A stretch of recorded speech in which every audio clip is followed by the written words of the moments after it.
Australian Andrew Rogers is one high-flying artist. In the past 10 years, Rogers has created 32 sculptures in 12 countries, but these are no garden variety sculptures. Rogers' work is best viewed from the sky. I think if people have the opportunity to look at a work of art from above, they have perspective. And part of that perspective is taking the long view. They should be there for 100 to 200 years. I have a view of history and time that's very long, so really they're only a moment in time, and they're not really large structures either, they're only a speck in space. They're not large. No, they're not large. When you think about these being viewed as they are and photographed from a satellite 300 miles up in the air, they're not large structures, they're minor. Rogers takes indigenous, ancient, and historical symbols and then translates them into massive stone structures, which he photographs from the air. A horse adorns a hillside in Turkey, in Chile an alligator, and in Nepal a labyrinth.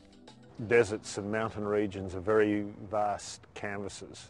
So the structure needs to have some sort of presence within the area so people can see it and observe it. Okay. I'm told I talk about rocks in the morning and in the evening. Let me tell you, these stones are bloody heavy. Those rocks are the basis of what Rogers calls his geoglyphs. We can use 4,500 tons of stone, and it's all moved by hand, so they're big structures, so you have to explain to the people, what it's about.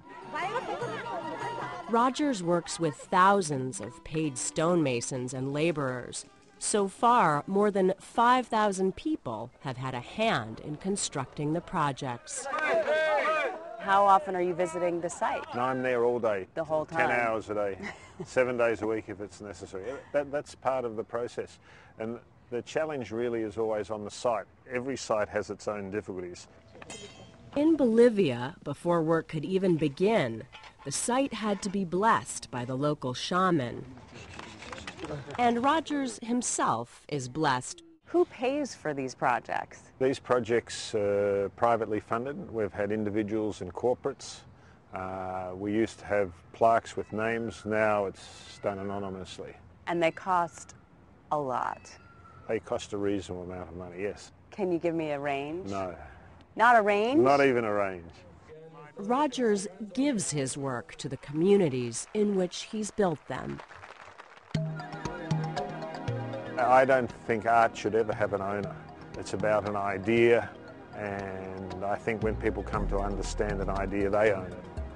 An altogether different perspective on art.